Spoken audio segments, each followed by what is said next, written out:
Welcome to the 10th episode of Conversation with Authors. We have a very, very interesting author. Now, she wears many hats. Firstly, she's written two beautiful books, which we're going to talk about at length. She's a marketing, brand management expert. She makes legacy coffee books, something which we'll talk about further, and is popularly known as Kalam Wali in Pune. Welcome, Sonia. Thank you very welcome much. to Book Bar. Thank you very much. I think you will do a better job talking more about yourself, but I just want to put this out there very straight up. I read both the books. I hadn't really planned to finish it. I thought that, okay, let me just glimpse through it and understand what the author has written, because I got the books pretty late. Yeah. But to my surprise, it was a page turner. I went so deep in it, and I finished both the books within 3 days. Oh, you finished both in 3 days? Yeah, that's what I was telling you. Wow. I mean, before we Wow. actually started, we already finished the podcast 10 minutes before we are actually starting the podcast. But I think it was one of those books wherein it was so honest, the writing. It was so simple. Thank you. And it was so relatable on many levels that it was like a Netflix binge series, and I remember starting at 9 p.m. in the evening, and I was up till 4, Wow. almost finishing book number 1. Wow. And so fantastic writing. Thank you. But before we get into the book, let's talk a little about how you arrived at writing and a little bit about your background, your Sure. education, and Sure. Pune, of course. Sure, of course. So, like they say, Pune tithe kai une. So, this city has always given more than one can expect, whether it's education, whether it's culture, whether it's friendships, whether it's relationships. So, this city is a huge part of who I am, who we are, and what we are building as a community. And the goal is always to give back to the city in the best possible way. So that's that. But having said that, my books are based in Bombay, where I lived for 10 years. And since I don't know why the characters came to me, and they were all somewhere situated in South Bombay, so the book sort of is situated there. So both the cities actually contribute to who I am. I cannot just say Pune or Mumbai. Right. So that's about the city. About my background, I have a educational background of management. I studied management. I worked for a bit. I dabbled in family businesses, both, and then somewhere when I was becoming a mother for the first time, almost 15 years ago, I took a complete sabbatical from work, and that's when I actually became an accidental writer. I call myself an accidental writer because it was not incidental. It was literally accidental. I mean, I just started to, when you're pregnant, you're full of hormones, you're full of thoughts, and then how to do justice to those thoughts is how writing came into being. And I started sort of noting down small thoughts, big thoughts, and then I realized that was my creative outlet. Right. And finding a creative outlet changed my life and my personality. So everything that I could not express otherwise came through my writing. Right. And that's the person I am. I'm a very different person when I write. I'm a very different person when I speak or when I conduct myself. Right. So my writing is very fearless. My writing is very unapologetic. As a person, I'm a very different person. So I think whoever has a creative outlet will agree to this, that they live parallel personalities. They live two different lives, as a creative person and as a practical person. Right. So that's how writing came to me. And as far as the first book was concerned, I wrote it in 2021. It's hilarious how this book happened, because it was not what I never thought I was writing a book. I literally just started typing mindlessly in notes, in Apple Notes, and I wrote about 8 chapters, and nobody knew I was writing. After 8 chapters, I told my husband Rohit that I might be onto something, and I don't think it's a very easy thing. I mean, I think it's going to be quite controversial if I ever happen to publish this. And he said, his first reaction was, why? What have you written? And I said, I don't know where this is heading, but I've already finished writing 8 chapters. Right. And so then I said, okay, let's go through it. We'll see where it goes. And then that's how I finished writing the first book. even after writing the book, I wasn't sure I wanted to publish it, because it is a very, you have read the book. I knew it was going to touch many strings, it was going to hurt a few people, it was going to offend a few people. I didn't know whether I was ready for it, but when I wrote it, like I said, as a writer, I'm a fearless person. Right. So the writer in me said, you know what, go for it. And many people, there was also this very big fear that when I put this book out there, people will think that this is my story, because it does the characters very similar to how people perceive me. So there was that fear as well. But then when the book went out, when I actually published it, and I self-published it because I didn't want anybody to dilute what I had written. So I was very sort of particular about why I didn't want to take it to a commercial, right. Sort of publishing house. Understood. And then when I published the book, it received, I have no words to say the kind of love it received, and the kind of reviews I started getting. People were writing emails to me, people were sending videos to me where they were crying, and I have essays and essays of long reviews where people have confessed things about their own lives, right. like I was a therapist. And that was, I think, the most gratifying sort of turn in my life, where I realized that my writing was resonating with people. Right. My writing was making people feel something, right. open up, and then life took over. Then I started working full time with Rescue, and then writing took a little bit of a backseat. But every time I'd meet any of my readers, the first question they'd ask is, when's the next one coming? Are you I hope you're writing the next one, because I left the first one on a cliffhanger. Right. So everybody was asking me for about 4 years that, okay, when is the next one? When is the next one? So last year then I decided, okay, I'm going to write the next one now. And so second one was a very conscious decision. Like when you have two children, the first one just happens and the second one is a conscious decision. So, is that so? It mostly just happens that way. Your first one just comes along, and your second one is usually a conscious decision, because you've weighed all your options, whether you want to, whether you can manage, and all of that. So the second one was a planned one, and is there a third one? I mean, the book. So I think before we get into the details of the book, like back when you were studying or when you were in college, you finished a college from Pune? I did. I did my graduation at Symbiosis. Right. And then I did my post-graduation in the UK, where I studied management. So did you always write in general? No. Or were you like, did anyone in the family write, or where did writing come from? Like sometimes, you don't know that you're a writer, but you keep writing in your notes app. Correct. Or you have a flair for, expressing a story. Correct. Or, being observant, for example. Correct. Because I think what you've written in the book, the detailing, you've literally written about the brand of your tea and right. all your clothes and furniture and magazines to the tea, like it's so nuanced. So as you were growing up, you were studying, is there a link to how this is unfolded, or is it just random? It totally is random. Maybe a part of me was gifted but never realized early on, because being observant is something that comes with being unable to express in that moment.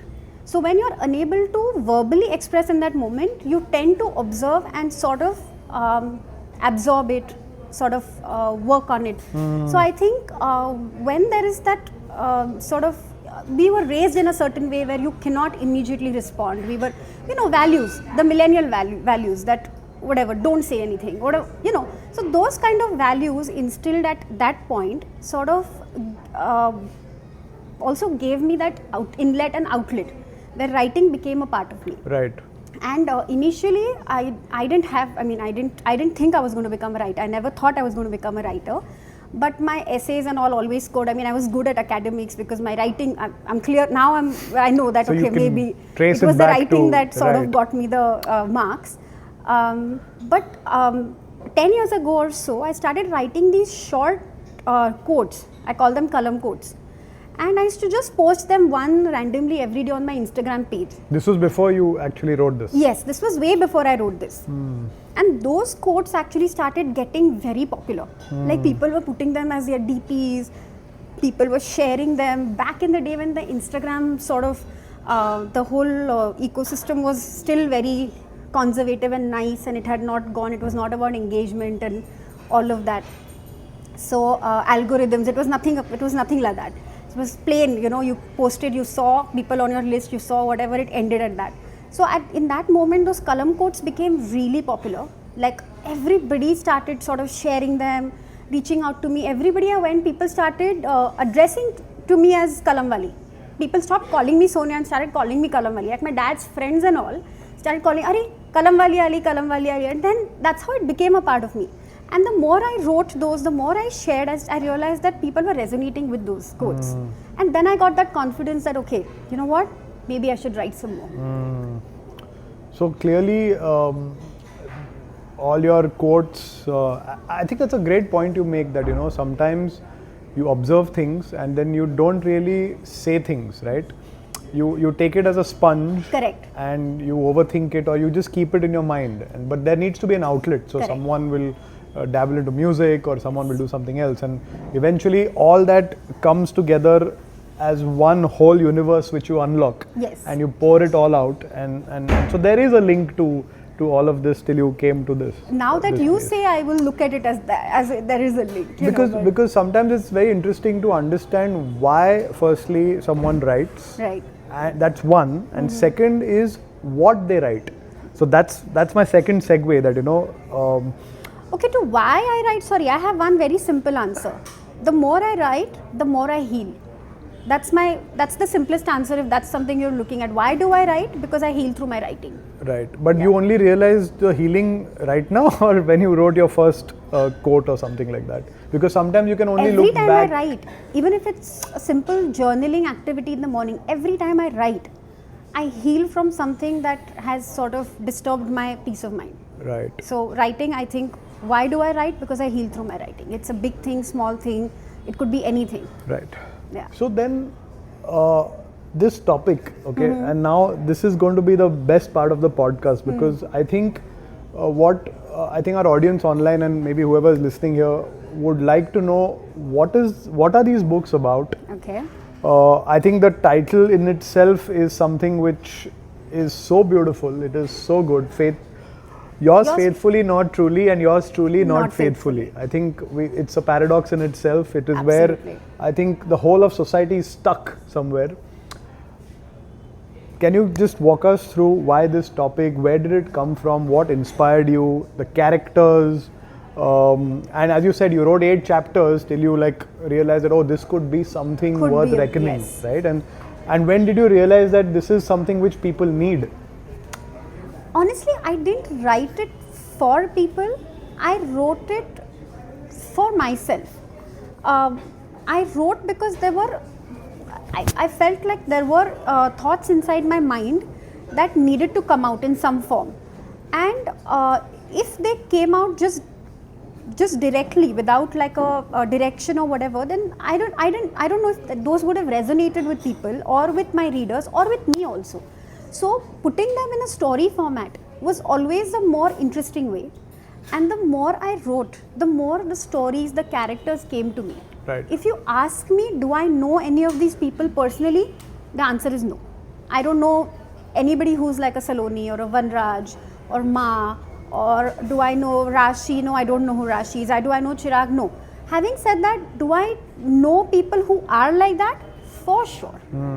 I don't particularly know, but I know there are people like them in the society. So did you see these people and then write this? No. Or was it something which... So yeah, let's talk about what this book is about, Sure. so that it's more resonating for people who have not read the book, and then we can deep dive into the nuances of it. Sure. So the book actually, the protagonist of this book is this girl called Saloni.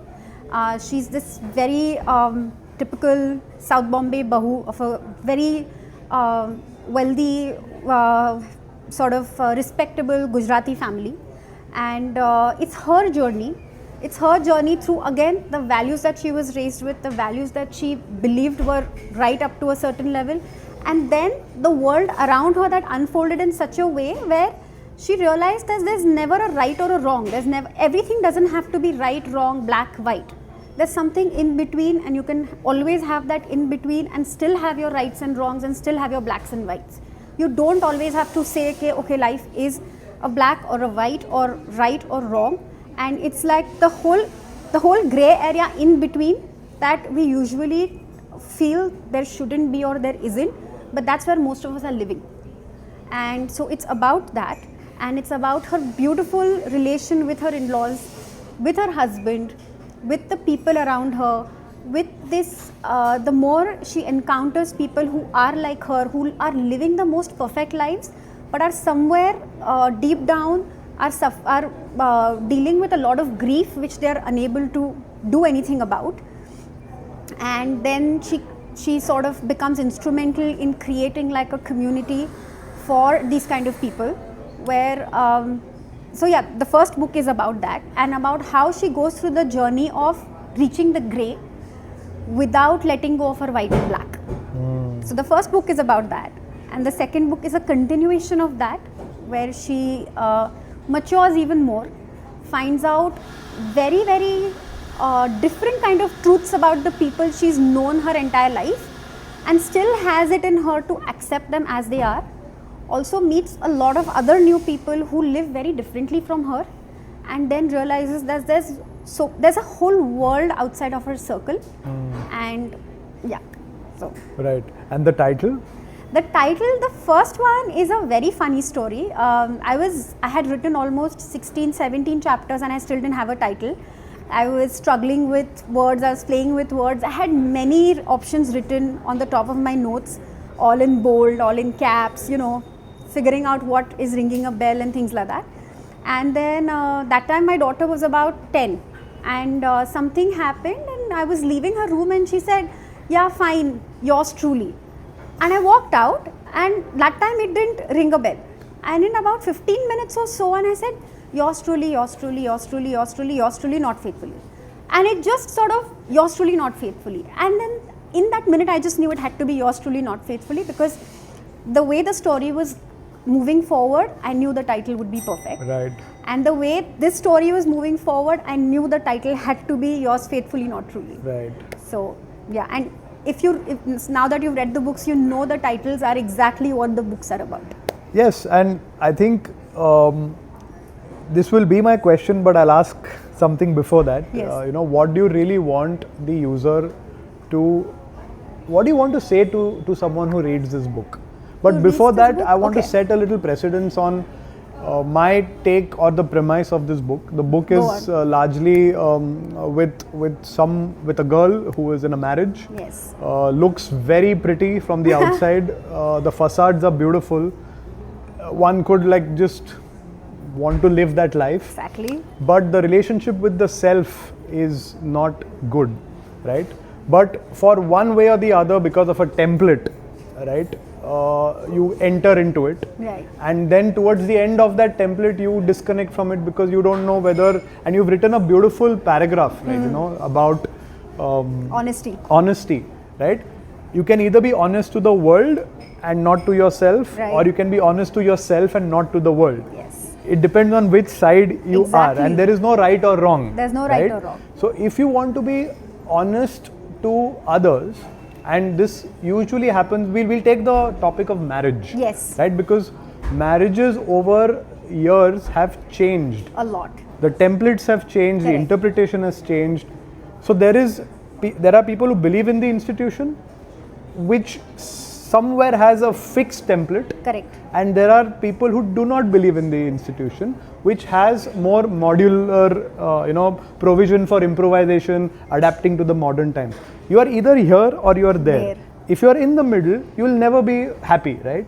And Saloni, the character, is kind of circling in between this or that, yes, between her values and being honest to the world but not herself, and reaching a point where, what's the point of being honest to the world if you're going to be miserable from inside? Correct. Right? And if you can't be honest to your own feelings, then You're still being dishonest. And then you have to do some course correction to be honest to yourself and to disappoint other people, right?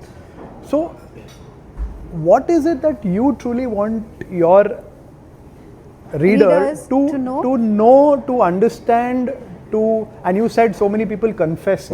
Yes. You know, and so many people feel stuck. And it's not just about marriage, it could be anything, right? It could be your work, it could be whatever. It could be anything. What is your key takeaway as a message for your reader? I know it's a power-packed question, but it is such an important debate today in society. It is. As a society on the whole, I don't think I'm a person large enough to be able to address anybody, because I know I struggle on a day-to-day basis on whom to be honest with and what to me is honesty. The moment you stand up for yourself, you are going to offend somebody. Okay, that's the norm in life. The moment you stand up for yourself, you are going to offend somebody, and that means that the people who are being offended when you stand up for yourself are the people who never want you to move out of your comfort zone. So in that moment, you feel miserable that, okay, this person is offended, maybe I've done something wrong. But the moment you stand for yourself, you have chosen honesty to your own self, and that in the larger picture is the biggest takeaway. So I think my writing for me is the most honest rendition of my thoughts.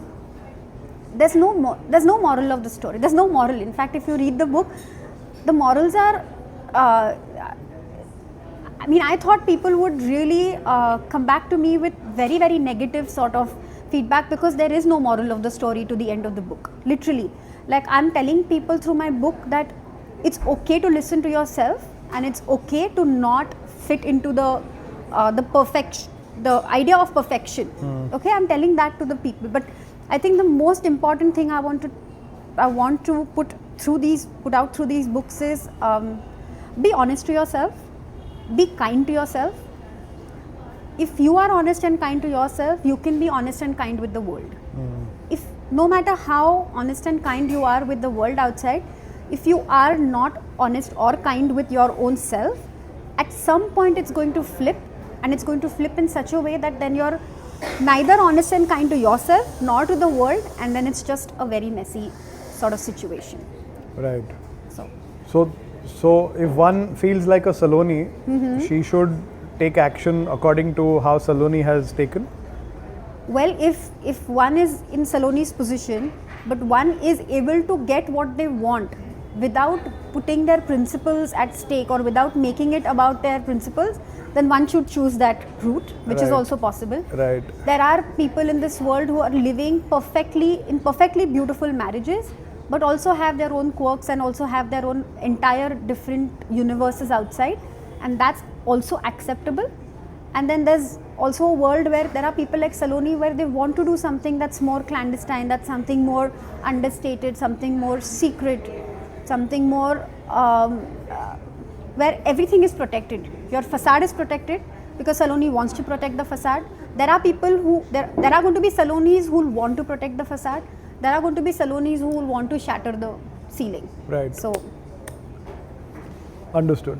But do you think that there in today's times, if everyone starts thinking too much about themselves, how does the template of the entire ecosystem also work? Because one could argue that, sometimes if I go too much inwards, I'll just, move in a different direction, and the collateral damage of that is higher than the personal gain. Now, where do you put it in the weighing scale, right? I agree, but there's a very fine line on where you should choose yourself and where you should not make it about yourself. In today's times, sadly, everything, or I will not generalize, I'm not in my 60s to generalize that in today's days this happens and in our times it didn't happen. I'm not in that age group to generalize everything. But I feel it's not about, I like my coffee like this, so nobody in the house should, whatever. Or if I am eating this, everybody should. It's not about being honest to yourself at that level. It's about if you have a problem with a certain thing that's going on, unless you talk about it and meet midway or whatever, there's no merit. There's literally, also I'm a sufferer. I love to suffer and then I erupt. Okay, so I'm telling you from my own experience. There's no merit in suffering. There's no merit in tolerating. it's you'd rather be honest to what you're feeling, what you like, and I'm talking about deeper level stuff, not about I'm not going to talk to this person and I'm not going to talk to that person and I don't like the way this person smiles or I don't like the way this person eats. It's not about that. It's it's about much deeper level, that okay, if this person is consistently hurting me, wouldn't I rather be more honest to myself and take a step back? Everything doesn't have to be a conflict. Everything doesn't have to be a confrontation. But unless you're honest to yourself, and this I'm saying from my own personal experience, there's no merit, there's no reward for suffering. So I think through the book, through Saloni's subtle way of ending her suffering is what I feel is my way of working also, which is why the story came to me, maybe, I don't know. Everything doesn't have to be a battle, a war, a confrontation. You can, in your own subtle ways, end your suffering, stand up for yourself. So I think one thing which can be a neutral conclusion, because whoever reads this book will have very polarizing views, Very. because on one side one could argue that this person is being very selfish, right? Is she really? You've read the book. Yes, you tell but me. I would be like, just because one part of her life is not being ticked, right? Does that mean she has to find it outside, right? How much weightage to give that part? Because on the other side, when Vandraj says that, I don't think these things are important. Correct. She says these things are very important. So where do you meet, right? And then what do you do about it? Either, I think communication is great, honesty is great. Coming to a solution which is mutually agreeable is great, and wanting to work on it is also great. At the end of the day, two willing people wanting to do something, there's no force greater than that. Correct. Right? Correct. But when things are not so great, then there are it's a moot point, right? He feels that this is not important, and you feel that this is important. So then the institution promises or makes you promise that, in health, love, sickness, X, Y, Z, A, B, C, you need to just be clinged onto each other, right? Correct. So it's a debate. It's because always the institution of marriage works beautifully, but it is yet flawed in the same way. It's extremely flawed. It's always going to be a debate because nobody has it all. Nobody's going to get it all. Whether you find your own ways inside of the institution or you remain a sufferer your entire life until you get a daughter-in-law someday whose life you can make miserable. Right. Because the more you're suppressed, the more you suffer, at some point it's going to erupt. You are not going to leave this world with that baggage. It's going to erupt at some point. And then at that point when it erupts, it's the worst situation. Like I said, I have a very, very famous Kalam quote. It says, when one person needing therapy doesn't go to therapy, there are 6 others around them who end up needing therapy. Right. It's like that. So if you don't solve your own internal issues at your own level, you are going to make lives of all the lives you touch very, very closely miserable. And that is again, that's a choice. There are people who will be like, मैंने बहुत सहा है, अभी उनको सहने दो. Fair enough. Life has been going on. It's okay. मेरी सास है, मैं सह लूँगी. कल मेरी बहू आएगी, वो सहेगी. Fair enough. There's also, like you said, this is perfect. This is a very perfect situation because Vanraj also comes around. Saloni also finds the courage to say what she wants, finds the courage to stand up for herself. But isn't that why we rely on fiction to live life? Hence the question, because your fiction is going to land with the reader and is going to move something in the reader. 100%. Now, if I'm in a certain situation and I relate to it, I'm like, yeah, this story is too personal to me. You know what? Let me see if there is a Wabi Sabi anywhere, right? You know, the amount of requests I got. So it's crazy. Forget writing. Start a Wabi Sabi. I had endless number of people reaching out to me of all age groups saying, writing chhod, you start a Wabi Sabi. है काफी वाबी साबी, काफी सारे वाबी साबी है, but अभी कौन बोलेगा उनको? नहीं तो यही है कि the most important part I feel as a for me to interview an author and an author to use her medium to communicate, like, the key takeaway, like, should I get inspired by this? Should I get inspired by this? Or I am inspired by this. As I said, the book has not left me because I am thinking that so many people today are so scared and are so stuck. Being stuck is the worst thing. Always. And you can't address it because, you come 1 foot from a traditional place where there is a very straight up black or white, and then you are 1 foot in the modern day where everything is so adaptable. It's and you got to fluid. change with the time. Everything it's fluid. is very fluid. Right? Who is right, who is wrong? There's no right or wrong, and that's the whole point. There's no right or wrong. Okay, I think now I have a question for you. 80% of my 80% of my readers are women who again are very emotionally invested in the books. They are very emotionally invested. I mean, let's put that aside. You're a male reader. You tell me now that the question that you asked me, what do you feel? Is this right or wrong? That's the reason why I never got married. No, jokes apart. See, I have a very, very weird take on this. Tell me. I feel that one should firstly not jump into something without thinking it through. Correct. Okay, and one should not do something against their own wish. Correct. So even if it is marriage, even if it is work, Yeah. even if it is starting a business or whatever, I think today there is enough and more information, exposure, opinion to take a thought through decision, right? And I think somewhere generations and parents also need to understand that you got to remove yourself from taking decisions for your children, Right. I mean, there's no right or wrong again. So if you are getting into something, think it through.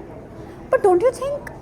And there has to be a threshold, because if Correct. somebody is not sexually satisfied, somebody is not emotionally satisfied, somebody is not satisfied, why? How many wabi sabis will you do, yeah? You can't. But that's the point. Like, everyone will try to just go outside for fulfilling all their needs. Then the concept of an institution of marriage would just disappear, right? Sadly, the concept of institution of marriage is not disappearing. What is sort of Because Saloni didn't want to get married. what is effervescent, is becoming more effervescent as we talk, is the stringent policies of the institution. So who changes that? Who adapts? To each his own. Would the younger generation adapt, or would society who have lived through their life adapt also? No, I think the younger generation, and now because we are millennials and we can say younger generation sadly, but whatever, the younger generation, I feel they're way more focused because they know what they don't want.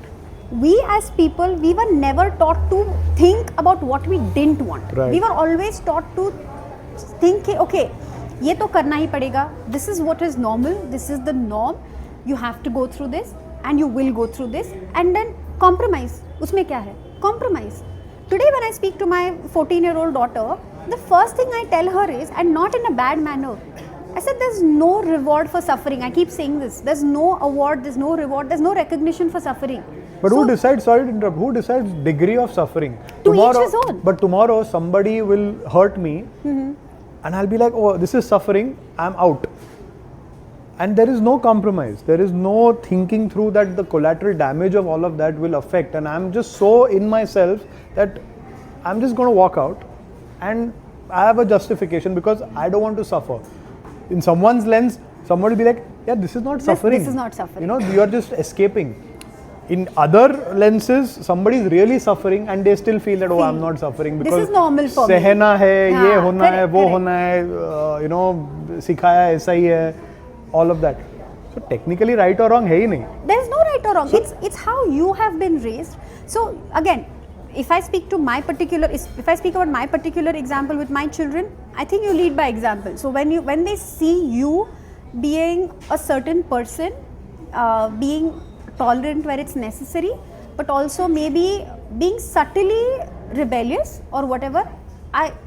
My dad was here, so he always says you're a rebel without a cause. But because according to him, for his generation, when I stood out as a rebellion, it was literally without a cause. What I was standing for, I was 100% convinced that I needed to stand for it. So that conflict went on for years. But does that mean that I am wrong or he is wrong or my tolerance is low or his understanding of me is wrong? No. Him as a father was always, he realized that I should have, he felt that I should have had better understanding of situations. I as a person felt that he should have been more whatever. So it's never a right or wrong. It's always a conflict situation. Of course. And it's never, also, when the reason is really real, the conflict is longer, the hurt is far deeper. You will know when it is for the right reason and when it is for the wrong reason. You know it right here. So, I mean, if it's a small thing, you're dropping the towel at every small thing, then that's just your personality. I mean, not you, but whoever's doing this. Yeah, of course. It's just their personality, and that then people around them know when to not take that person seriously. Absolutely. Versus when there's a person who actually stands for themselves in a subtle way, strong way, whatever. But people know that this person is not going to do this every now and then. It's a one-off thing. So, you never have to explain yourself. So, you asked me this question about my view on it as a male reader. Correct. I would be like, firstly, Saloni did not want to get married. Yeah. Point number one. Yeah, she wanted I think this book is also from a parent's lens, that you 100%. Need to also understand where your child is. The likes, the dislikes, the passions, what do they want to do. Because if you do a template and if it is against the wishes and will of the daughter, say Saloni, she would not know what she is or how much importance to give that part which was missing. You only get to know that a little later. When you are mature, right? Yeah. At age 30, you are a different maturity. At age 20 and 22, how are you going to realize that this part in my life later is going to be the void which is going to maybe make me move a different direction. Right? So, I would be like, think this through. Yeah. Like, don't kind of, get married so soon. But that's not a blanket statement. But having said that, have you read where Saloni actually comes back and admits that Vanraj is possibly the best human being she could have had in her life, because all her sisters and the precedent she's seen in front of her, Vanraj outdoes them all in every aspect.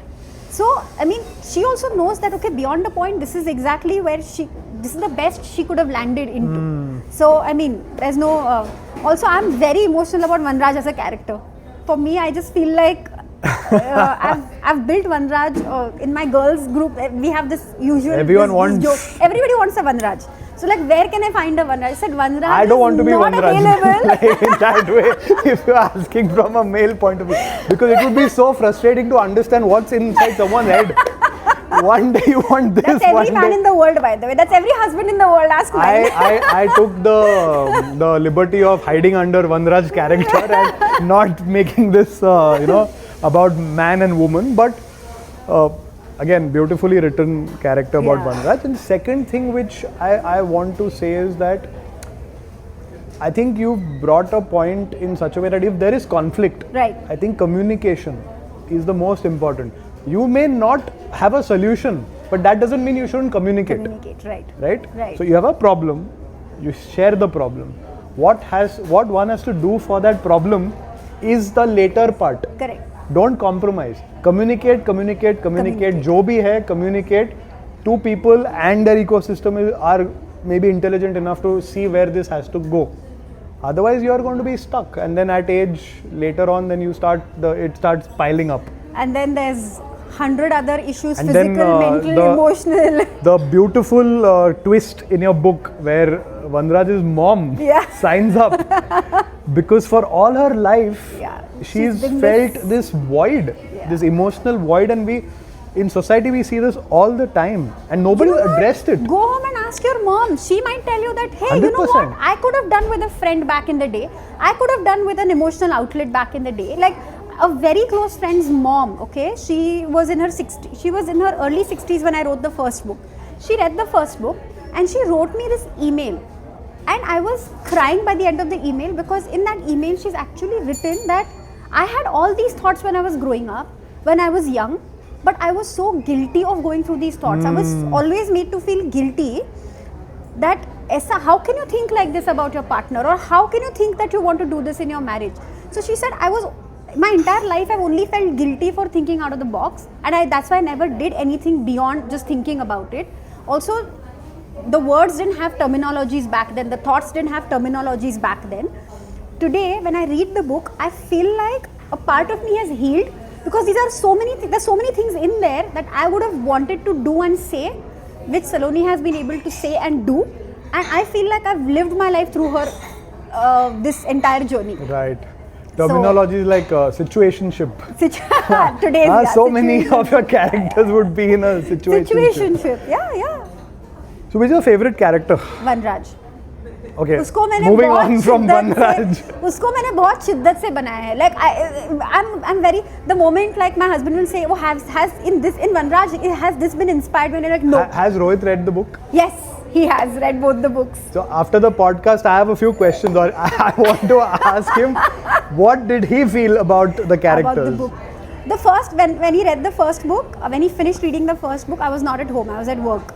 I came back and I entered the house, and he's standing there and his face is red and I can tell he's cried. And he literally, when he finished the book, like he was so overwhelmed with the whole emotion, with the way the book ended and all.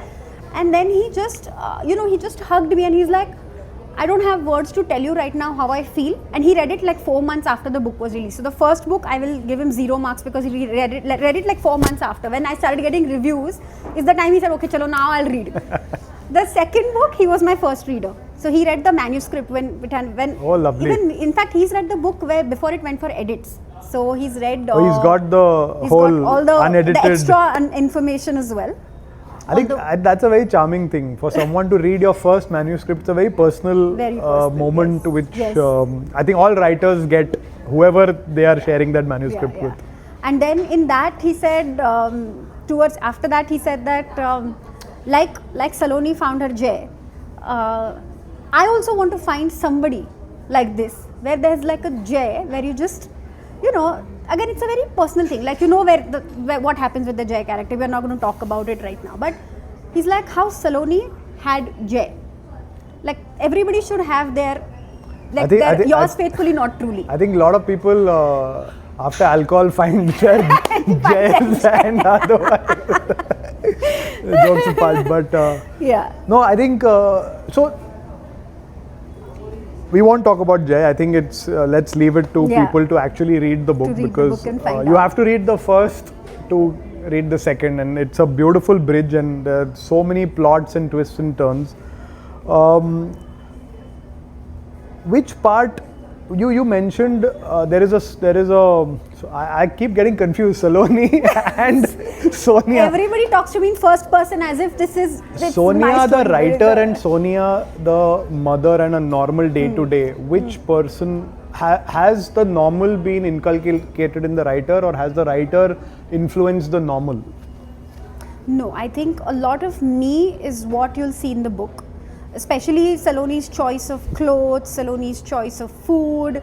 It's literally the menu in my house. So like I told you, I'm like a typical Gujju household. So you put yourself in the 100% character. I have literally created another myself and put it there, where, okay, anytime you come to my house, you're not going to be let go without, like, every meal in my house, when somebody comes over, is a spread. Like, I can't do like 2 things and put it on the table and be like, okay, this is it, aaj ye kha lo. It's never like that. So I am that kind of person who loves collecting crockery. I love my flowers, I love my fragrances, I love my clothes, and literally most of my wardrobe is ivory and white as well, like Saloni. You've mentioned a lot of white. Yes, because I mean, that's the person I know. Like, I know this person, so I sort of created another whatever. Having said that, I think as a person, I'm slightly more brave than Saloni is. Maybe at that age I wasn't, but today at this age I am. So that's the basic. I think parenting, I'm exactly what Saloni is. Like, I'm all about my children. My children are all about me, and I have this obsessive need to be a good mother to them constantly. Like, I'm okay with offending anybody else, but I cannot bear to offend my children. Do you approach motherhood as I don't want to fail as a mother, or I just feel like that? Because it's also a nuanced thing. A lot of people get into okay, it should reflect good on that tag which I have as a mother. No, not at all. No, Because no. somewhere Saloni also fears that. Feels that, yes. You know, in her society, in Yeah, her yeah. girl group, Yeah.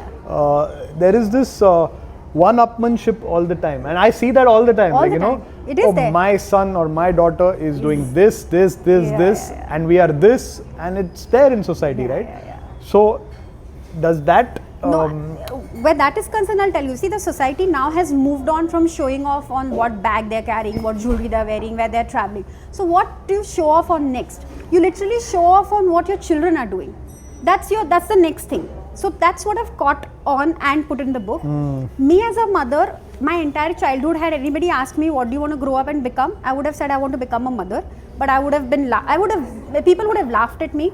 So as a child, I said I want to become a lawyer, but as a kid, I always just wanted to become a mother.